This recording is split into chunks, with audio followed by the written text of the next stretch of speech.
It is I, DeCrow, and this is my first full game play. Be quiet for this bit.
Yes, hello, this is DeCrow, and this is maybe a level at a time for now.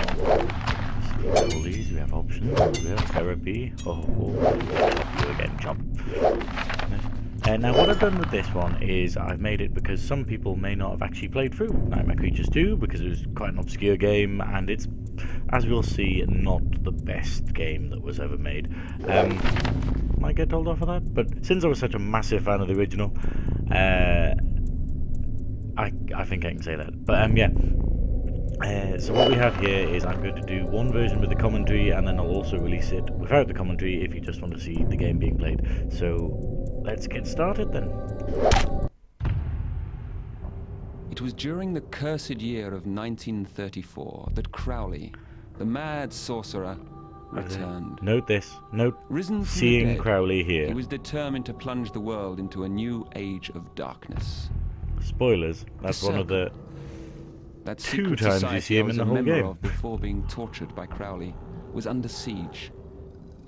Hordes of infernal denizens, unleashed by Crowley to destroy his adversaries.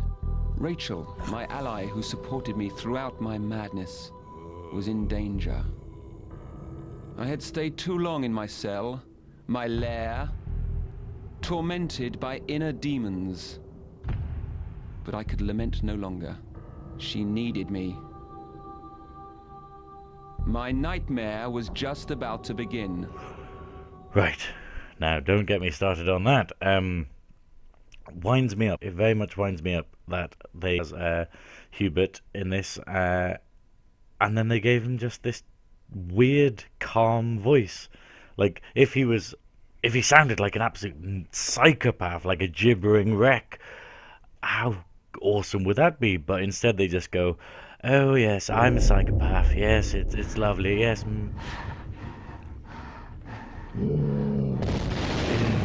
So yeah, one thing we'll see is, even though I'm playing this on a high texture mode, look at the cutting, look at sprites going through other things and whatnot. It's really,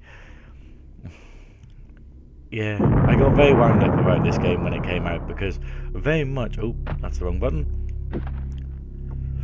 very, very much loved the original Nightmare Creatures. And this game just seemed a bit rushed, I think. It seemed like it was trying to achieve too much. Actually, personally, what I think is that, I think they did Nightmare Creatures 1, and then rather than just going, oh, should we carry on that and extend the story a bit? They just went, hey, look at that Soul Reaver game. Let's just try and make that. And that's basically what this is. It's half Soul Reaver, half Nightmare Creatures, which is very difficult. Oh, Nom nom nom. Yes, so as we see, it's not button bashing, but not quick time events, but basically some of the monsters can get you into special attacks that sometimes you can't actually avoid. And as we can see, each creature has a unique fatality that you can do if you get them in the right way. Now, sometimes the fatalities will not work if you can... So, for instance, if you cut off the zombie's head before fatality comes up, then you can't do the fatality because he's got no head anymore. But sometimes the game glitches and allows you to actually do that. Here's the next monster.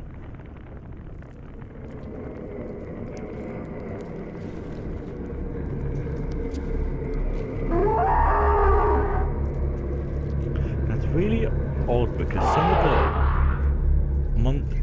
most of the monsters in this I know the name of, even if they weren't mentioned in the guide and stuff like that. It's the fact that because I knew some of the people that were developing it, and we got to see all of like the concept art and things like that. It was we got to see all of like the names of the files, where you got to see like the French name for these creatures, which was pretty... Oh, that is brutal. That is...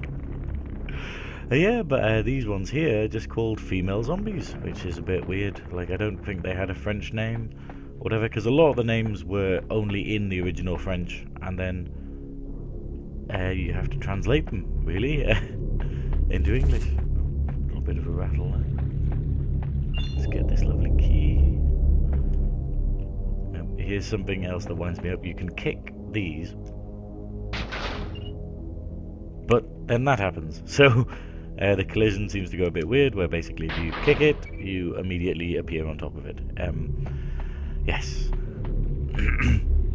Also, it's in this game, which I was trying to fix with the emulator, but I just can't manage, is just the bits of the game are far too dark, and you can't see what's going on. This is amazing, though, the idea of swimming sections in the game. If you look at the original Nightmare Creatures, and think about how much it could have been improved by like extra little mechanics like this. How do I get up again? Do I just press the button? Do I press X? Ah, right, okay. Oh, what's happening? Did I glitch out? Yeah. See, interesting about this, rather than the first one where you were very much... Sorry, I am going to compare this dramatically to the first one. Even though it's very much a different beast, it's very much a different game. You basically have two modes, like Soul Reaver, where you can... you have walkie about mode, which is this, where all the only things you have are you have one attack, you have a kick, and then you have a jump, and then... Does that do anything? No, I don't think it does. Okay, circle doesn't do anything. Yeah. Also, special items, not quite as varied as the first game, but still good. Oh, collision. I'm gonna have to hit it. Oh, right, you need a key, do you? Right. See, it doesn't really indicate that you need a key. Now, something that annoyed me about this is that, see, going through the bars there, was, like Silent Hill 4 The Room, it doesn't quite understand jump scares, where basically when something frightening is going to happen, you know about it, because a loading screen will pop up and it will tell you that something is going to happen, and then something leaps out at you and you go like, oh really, I didn't know that was going to happen. Oh yes, I totally did. Okay, there we go, we lost his head, so we can't fatality. Now, each of the monsters has a specific way of dealing with them, and it gets a bit repetitive where basically there's one sensible way to defeat every monster in the game, and you do it a lot. So every single monster in the game has one combo system that actually defeats it properly, so you just repeat it for the whole thing, and a strategy, and it gets a bit laborious later on. I'm really criticizing this game, but I think it's the sort of thing where when we saw what was happening with it... Oh, see, I can't attack him yet until it registers we're in combat mode, which is here, but... Oh, there we go. It's a bit annoying because sometimes the monsters can get an extra hit on you kind of thing, or like automatically get you with like a really tough move, simply because it hasn't registered that you're in combat mode yet, and doesn't give you the option to block or dodge, which is a bit annoying. Now these monsters here, we don't really need to dodge, block that much, but it's a totally crucial factor later on in the game. So yep, so we have, unlike the first one, we have climbing physics. Is that physics? Well, climbing ability and whatnot, along with the jump ability. Yeah, a bit of investigation. Over there, we have to leap over here. Right, this looks like a lovely place.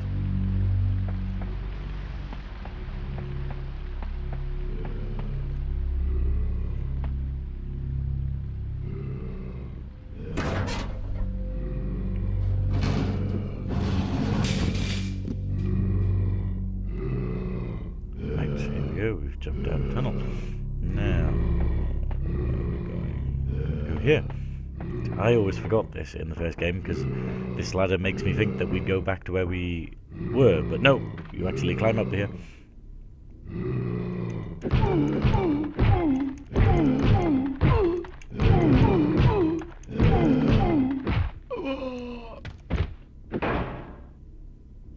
It doesn't, unlike the first game, it doesn't show you where that actually opened, so you have to assume, but in this situation, like later levels, it gets very confusing. This one, it's fairly straightforward. It's the only way you can actually go. Another thing that bothers me, that when you actually attack, when you actually try to get items from cabinets, you pick them up before you actually break the cabinet. But I think that's a collision thing where I think the main character's model extends as soon as you start the maneuver, and thus hits the collision for the item, as opposed to only extending when you actually have broken the glass or something. Some kind of delay or something could have helped there, but yeah, can I climb up any of them? Let's try and climb up here. No, there's a ceiling. It's just too dark for me to see. Yes, we've got a lovely furnace going over there. We could stay here and keep warm, I think. But yeah, I think the upset for... But yeah, like I was saying, the upset for me was... And now we can use these pliers on top. Wire cutters. I think it was the concern that we saw a lot of initial plans for the game, and it looked amazing. It looked to be just like the first one, in the capacity of, you've got two playable characters. You've got Hubert, I think it is, Hubert or Herbert. He changed his name depending on which manual you look at. You get Herbert, who's the psychopath with the axe, and then you also got Rachel, who looked badass, where basically she's a ninja. She has a what they call size, where basically it's like a knife, special knife in each hand, like Raphael from the Turtles, I think it was, yeah. Which was basically badass, and she had loads of ninja moves. She was basically like Nadia from the first one. And I think due to time constraints or something like that, she got taken out of the game, which is a bit of a shame. Anyway, here's the next monster we're going to meet, Bullfoid. Bullfoid? Right.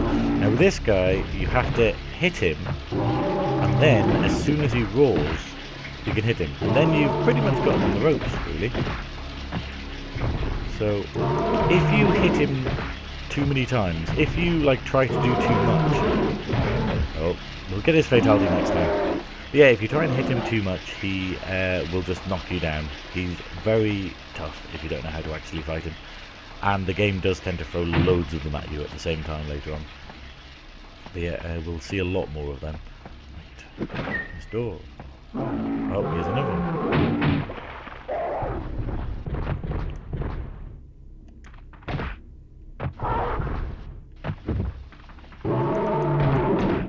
Oh, no, I messed it up. So you need to hit him once, and then he roars. And then you just need to wait till he roars again, and then hit him again. There we go. Whereas, if you try and go for too much, so if you try and go too much here, he'll just knock you down and then hit you while you're on the floor. Ah, next time. We'll block.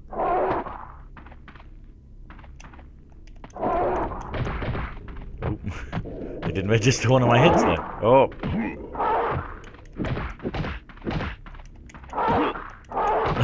Without a head, she keeps going. You've got to admire that. Right. Survivable. It's really odd, I don't tend to use any of the items in the game. Like, some of them are good for instant kills, but once you've actually worked out how most of the monsters work, it's not really that difficult. Oh. It's also a bit weird that when you go into these cutscenes, like fatalities, the location of everyone changes around. So basically you can just immediately spin around and be in a different place, which is a bit weird. Blood pack.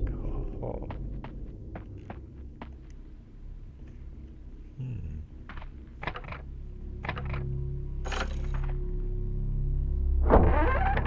Right. I'm gonna go and check what was upstairs before. I'm not sure. I'm thinking there's a key or something that I need to go and get, but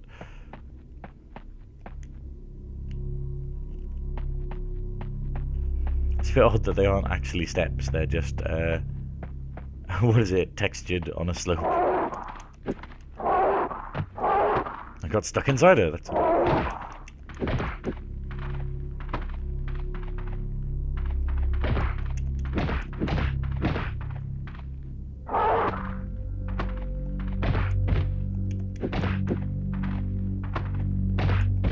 Oh.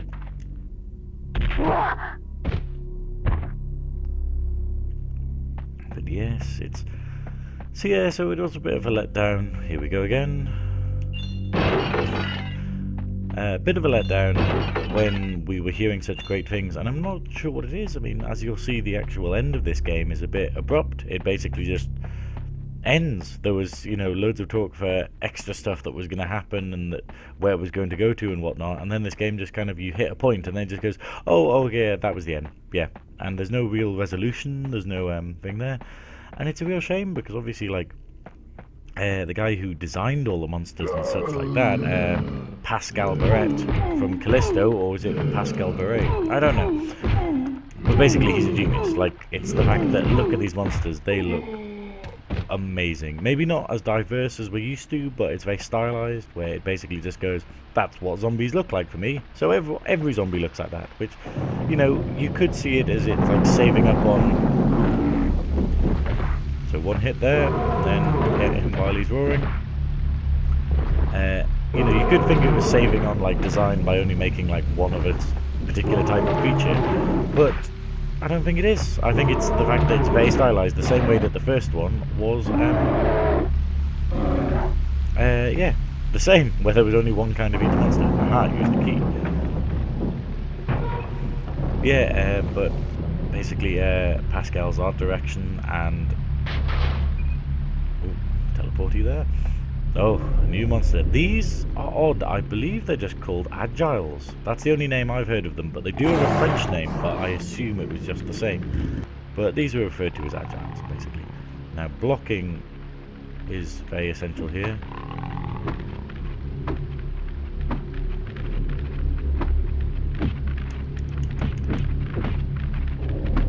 So we do hit it in the face, and then we do the opposite combo to... There we go, and its heads come off. Oh, and because I'm not in combat mode, it can just attack. Very annoying.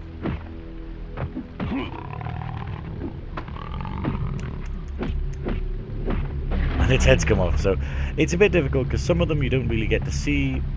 If you do things my way and kill them in the way I suggest killing them, which makes it a lot easier, you don't tend to actually see a lot of the fatalities because you tend to kind of kill them quicker than if you kill them. But I'll try and get one of them for you. I'll try and get one of the Bophoid, and I'll try and get... Oh, in. Come on. Combat mode.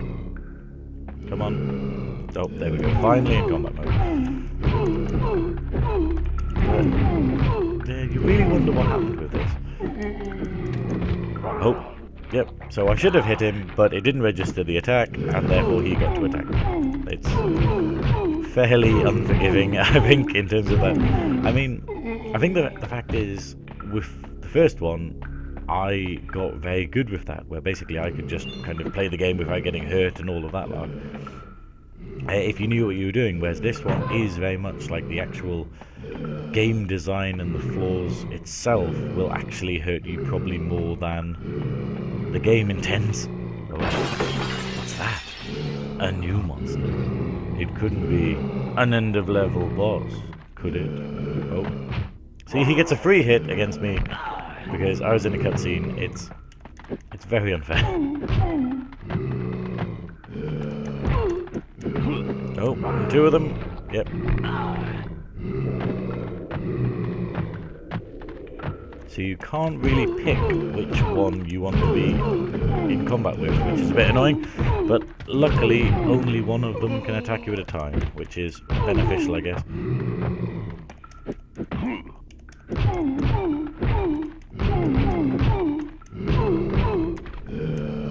And off with your head, because you've pissed me off. But yes. It's really cool because I think there's something wonderful and iconic about the main character's look in this.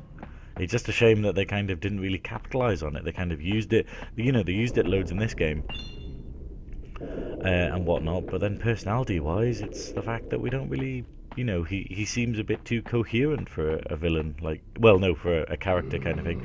And it's the idea of, if they put like another character in, so that you could have both sides of the coin, but you had someone who was like, you know, very logical and sort of like, you know, checking out what was going on and like, you know, researching things, like a detective character, which is what I believe Rachel was meant to be. Then you could kind of get away with just having a total psychopath character like Herbert. But fuck your bottles. Whereas for this, they kind of put loads of dialogue in for him, and none of it really makes any sense, because you just go, you're awfully coherent for a psychopath who runs around killing things with an axe. So, yep. But, right, where are we going through? Oh, this is an awesome bit, I think. Nice little setups here, a bit of a... What's that called, where it loads things in segments? These are actually probably the toughest creatures in the game, because they always attack in numbers.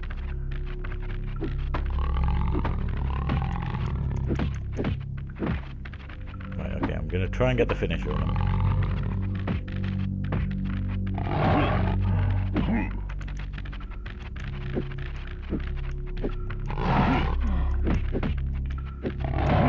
Remember, a friend of mine's tactic for these guys was just to be really, really cautious all the time. Aha!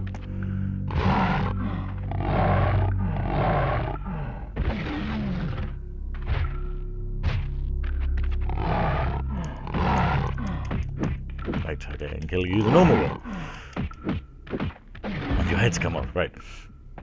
But yeah, see, the fatalities were a really nice touch. It's just a bit of a shame that kind of like there's only one for each enemy in the game, and they do get a bit repetitive, really. Right, there we go. All those items. There's stuff in there. There's a nice bit of meat and a big maggot in there, which is lovely. And what's for dinner, mother? Maggots on toast. But yep. Right, we'll go back the way we came now that we've got a key that we didn't know we'd need, but we just kind of bumped into it. I mean, in this, the item collection is pretty much just there to kind of extend the game, really. It's it's the sort of thing where it's like, you know, it doesn't feel like a puzzle, like you don't have it where, oh.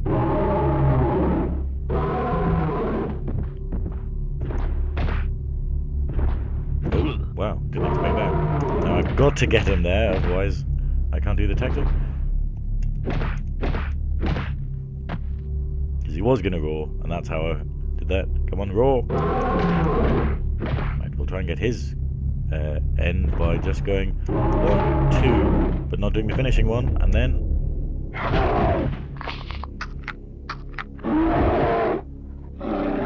I think that's one of my favourites. I think there's one later on, there's a monster later on called the Placard Man. I think it means cupboard man in French. And he's amazing. He is very terrifying. He is very much based on Marilyn Manson. You'll understand when you see him. He's a couple of levels in there. But And I think he probably has like the most brutal death out of all of them.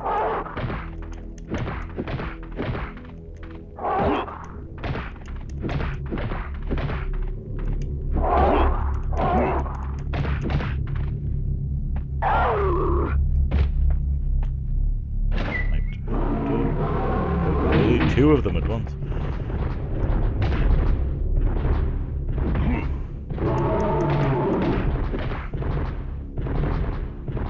It's a bit odd that they don't actually join in. Like, if two of them are attacking you at once, that would be pretty horrendous. But in fact, they just casually take turns, which is a bit odd. But yeah, the game is very much about watching the enemies, seeing what they do, and working out a strategy for them. Which I think is why a lot of people have pretty much said that the game Bloodborne is like a spiritual successor to Nightmare Creatures, because it does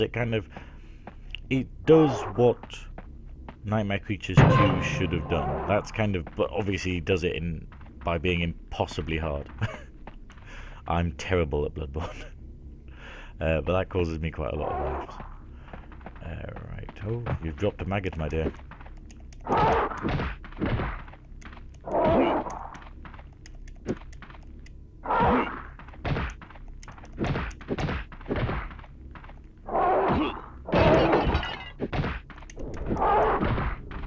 Yeah, that's an interesting thing. It's unlike the first game, you can't specifically aim to kill an enemy in a particular way. So you can't aim to chop a monster's head off.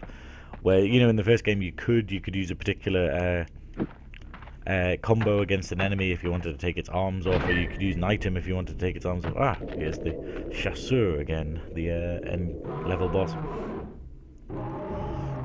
Whereas in this one, it's if you do manage to cut their head off, which is usually if you get two combos in a row on them. Oh, ow.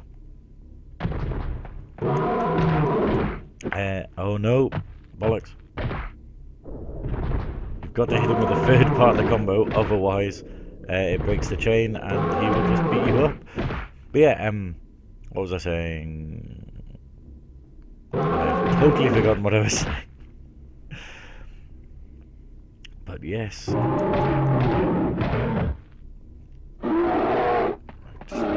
Yes, so basically you've got to hit him with the third part of the combo.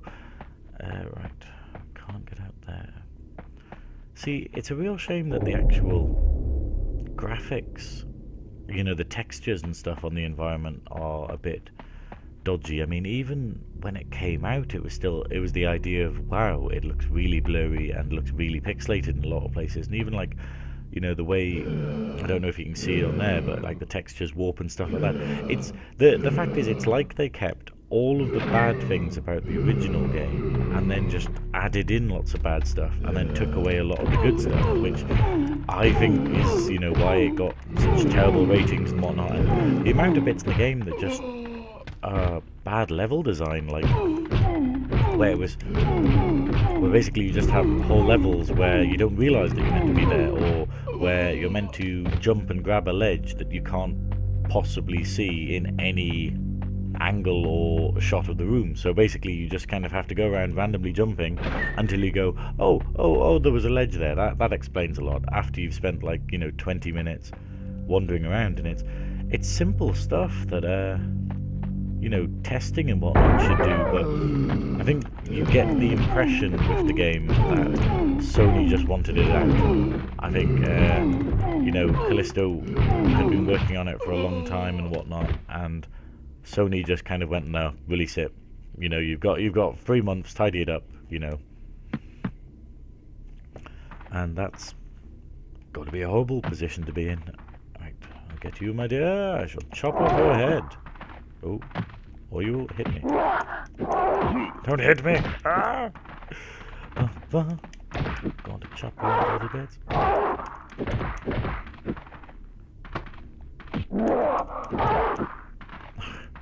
None of the second parts of these combos seems to be connecting.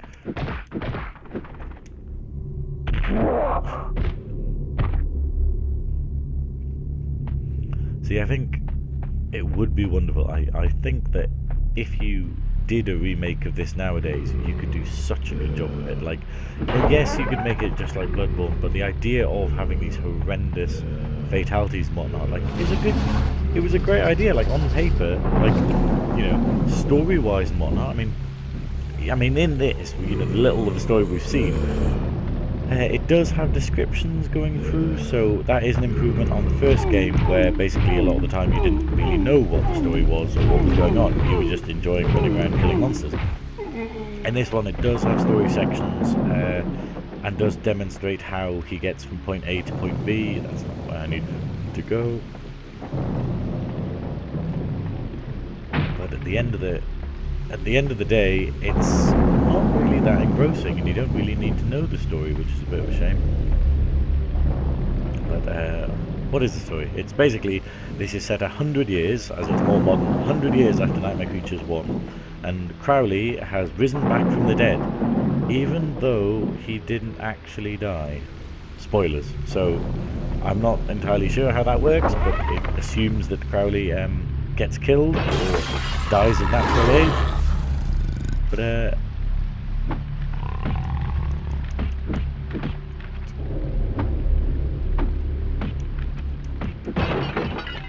your head has come off. Right, there we go. That's the ideal way to kill him. But yeah, so Crowley's come back from the dead, and he's and in the 100 years since, Ignatius Blackwood, or Blackwood, depending on which manual you use, from the first game, has set up an organisation called the Circle, which are basically like the Avengers, like they're a secret society that basically hunts down monsters and makes everything right in the world, which you've got to admit is an awesome concept, like a Victorian sort of thing. It's like the League of Extraordinary Gentlemen, basically, but before that came out, I believe, before Alan Moore came up with that idea. And it's basically just, you know, what a great idea that is. But for some reason, this gentleman here, Herbert, has gone insane for some reason, and he's escaped from the mental asylum when Crowley has come back from the dead and released a new wave of monsters on London. In this, Crowley's intentions are unknown, really. I think later on we find out something of why he's trying to do what he's doing, and it's a bit vague, but fair enough. Yeah, so it is a bit of a shame. I mean, I always liked the idea of, if there was a Nightmare Creatures 3, it would be an online multiplayer kind of thing, because imagine what you could do, you know, if you had it where you had, like, you know, teams of people where some of them played the Circle and some of them played the Brotherhood of Hecate, which is the Crowley's evil organisation. Can I jump in here? Oh, swimming it. Oh, no, I want to go back in the water, thank you. Get this, and I believe this item is called a Crown of Thorns, but I don't know, actually. I don't know if any of them got names, but oh, you've appeared out of nowhere, have you? Just taking a shower, my dear.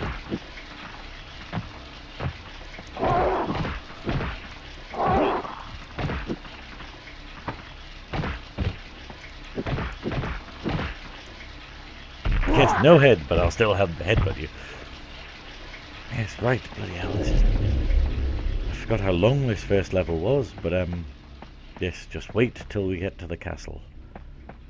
Oh, the castle. I believe it's level 3, and it is a doozy. It is so long. Good, though, but just very long. Oh, nope, can't go there. Oh, wrong one. Just use the attack as well. But yes, so grabbing items without opening up the actual case. It's worrying, but...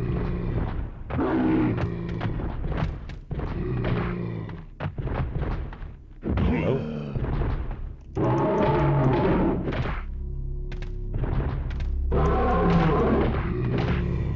Shall we kill this bowfly?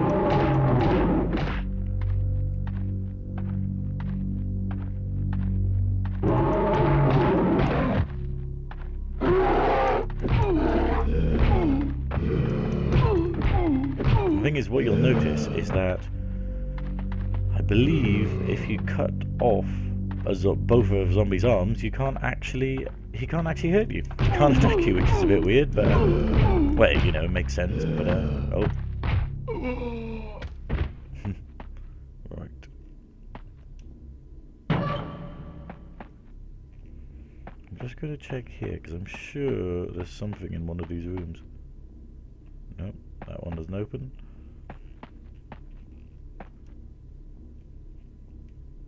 Oh yes, right.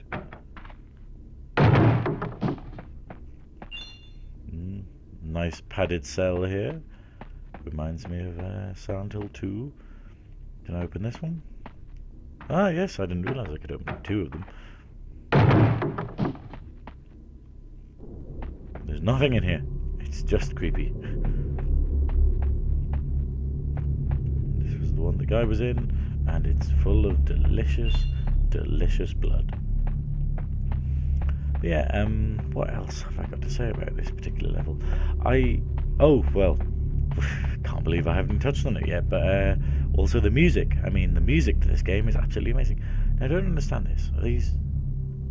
Are they honeycombs? Are they other things? I don't quite understand. Yes, but we can leap out of there. But yeah, right.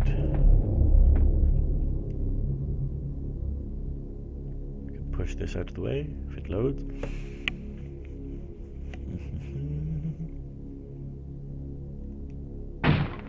Yes, is the music. The music for this is absolutely spectacular. It's, if you listen to it, it's very creepy and ambient.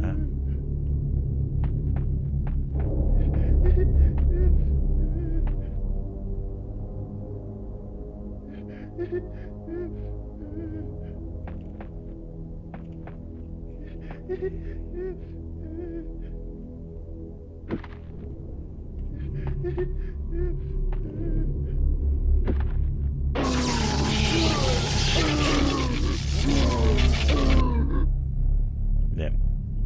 I'm afraid, Doctor, he just deserved to die. And here for this little treat. Yeah, the music in this game is spectacular. It's a lot darker and a lot more minimal than the first game, but absolutely wonderful. Like, you know, the rock tracks that El Novo has done for the cutscenes between levels and the, you know, the opening cutscene on the titles which you've already seen, it's absolutely amazing. Now, in the American release of this, it had Rob Zombie tracks. It had Rob Zombie tracks taken off Hellbilly Deluxe, the album. Whatever, but only segments. So it was a bit crap for old El Mobo, because the game was advertised as, you know, music by Rob Zombie. And that wasn't the case. Like, basically, he didn't write any new music for it. I think he just kind of, someone just did some edits of, I think it was Super Beast, Dragula, Demonoid Phenomenon, for little sections of the game, like cutscenes, and then the rest of it was all El Mobo stuff. But, you know, they kind of made out like the entire soundtrack was done by Rob Zombie, which is a bit of a shame, but he was a big name at the time. Now I don't know about this, so I might actually have to ask El Mobo because